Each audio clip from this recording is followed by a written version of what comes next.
แกงหน่อไม้ใส่บะบวบหอมแบบนี้บอกเลยว่าอย่างเหมาะแกงใส่อาหารปลาแหมกำหนึ่งนะสุดยอดความล้ำเลยนะครับเลยว่าเมนูวันนี้นะสาวแมมถูกใจขนาดเลยสวัสดีครับปอมเมพี่น้องวันนี้ผมจะพาพี่น้องมาจัดเมนูแกงหน่อไม้ใส่บะบวบใส่อาหารปลากันก่อนเลยไปแกงหน่อไม้นี่นะมาเอาหน่อไม้หลังบ้านกันก่อนเลยนะครับพอดีว่าวันนั้นแม่ผมส่งบะบวบมาให้เลยร้อนหน่อไม้มันโป่งไม้กันก่อนผมตัดหน่อไม้แบ่งให้ญาติผมไปหมดเลยประมาณสักอาทิตย์หนึ่งนะครับนอกก็จะได้แกงหน่อไม้นี่นะร้อนหน่อไม้มันโป่งไม้นะครับถึงจะได้แกงทุกวันนี่นะผมก็ไม่ได้ซื้อกินเลยครับหน่อไม้นี่นะก็หาเอาหลังบ้านทั้งนั้นนะครับหน่อไม้แบบนี้น้ำนี่นะก็ออกตลอดปีเลยนะครับหน่อไม้พันธุ์กิมซุงแบบนี้หลังจากได้หน่อไม้มาเรียบร้อยแล้วก็มาแกะเอากามเอาเปลือกมันออกกันก่อนหน่อไม้รุ่นนี้กำลังแกงล้ำเลยนะครับประหยัดก็กับประหยัดได้นักเลยนะครับได้หน่อไม้หลังบ้านมาแบบนี้ซื้อเขาก็นี่ประมาณ50-60 บาทเหมือนกันนะครับปลูกกินเองแบบนี้สะดวกสบายดีนะครับอยากกินไม่ได้นี่นะก็มาตัดมาซับเอานะครับเจอว่าหน่อไม้นี่นะแกงใส่อย่างกระล้ำนะครับนี่นะผมแกงใส่กบนะพ่อแม่พี่น้องหลายๆคนถึงกับงงเลยคนนี่นะเขาก็บ่เคยกินนะครับแกงหน่อไม้ใส่กบบอกเลยนะครับลองไปยังไปแปลงฮอตเตอร์บอกเลยว่าน้ำหวานจวกกินแกงใส่ปลาดุกผมก็มีนาบอกเลยว่าเดอะเบสความล้ำยืนหนึ่งเลยได้หน่อไม้มาเรียบร้อยแล้วกับมาล้างทำความสะอาดสักกำหนึ่งความสะอาดเสร็จเรียบร้อยแล้วมาพามาบวบกันก่อนเลยนะครับมาบวบแบบนี้บ้านผมห่อเป็นมาบวบหอมนะครับเอามาแกงใส่หน่อไม้นี่นะมันตึ้งเข้ากันขนาดบอกเลยว่ายางหอมบวบแบบนี้ปีหนึ่งจะออกอย่างหนึ่งครั้งนะครับถ้าใครเคยกินนี่นะจะหู้เลยครับว่ารสชาติบวบแบบนี้มันเป็นจะได้สำหรับส่วนตัวผมคิดนี่นะบวบแบบนี้จะล้ำกว่าบวบยาวอีกต่างหากนะครับหลังจากเขาควดบวบออกจากเปลือกมันเรียบร้อยแล้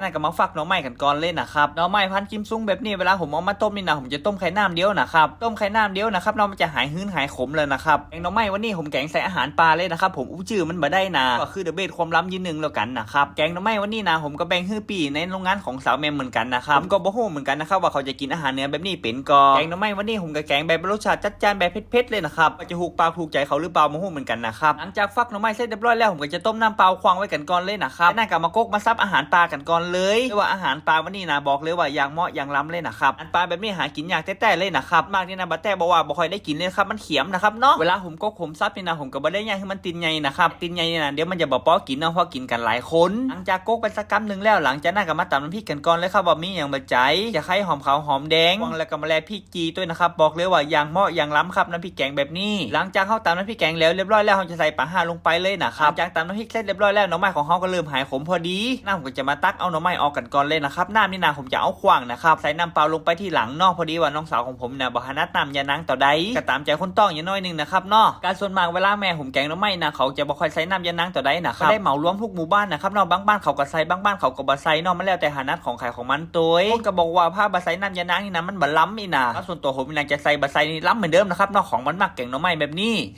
หลังจากเอาน้ำต้มหน่อไม้ควางเรียบร้อยแล้วผมก็ใส่น้ำเปล่าลงไปเลยนะครับใส่น้ำเปล่าลงไปเรียบร้อยแล้วก็ใส่หน่อไม้ลงไปเลยน้าผมก็จะใส่อาหารปลาลงไปเลยนะครับอาหารปลาของเขาเนี่ยรู้สึกว่ามันจะเหนียวอย่างน้อยนึงนะครับผมก็เลยต้มกระเพาะหน่อไม้ลงไปเลยนะครับหลังจากนั้นน้ำก็เริ่มเดือดเรียบร้อยมาตักน้ำพริกแกงลงไปหลังจากนั้นก็เทน้ำลงโคกลงไปเลยนะครับหลังจากนั้นก็รอให้น้ำแกงของเขามันเดือดกันก่อนนี่ก็มาปรุงรสชาติกันก่อนเลยครับว่ามีอย่างปัจจัยก็มีเกลือชูรสรสดี3ฐานของเขาเหมือนเดิมผมจะใส่ลูกโดดและมาบวบลงไปหอมเดียวกันเลยนะครับวันนี้ผมก็ไม่ได้มีหอมแย่มาใส่นะครับผมก็เลยใส่มะแลบลงไปตัวนึงนะครับมะแลบนี่นะจะมีความหอมคล้ายๆหอมแย่เหมือนกันหลังจากแกงไปสักจำลำหนึ่งแล้วสิ่งทุกอย่างมันก็เริ่มลงตัวนั่นก็มาตักใส่ถ้วยใส่จานกันก่อนเรียกว่าเมนูวันนี้นะแกงห้อนๆแบบนี้อย่างเหมาะอย่างล้ำเลยนะครับแกงหน่อไม้แบบนี้บอกเลยว่าจะแกงเหนือแกงอีสานนี่นานสาวแม่มักหมดเลยครับขึ้นชื่อว่าหน่อไม้นี่นานสาวแม่เริ่มจมเลยนะครับหน่อไม้นี่เบาๆได้กองช่วงนี้เจ็บหัวเข่าขนาดเลย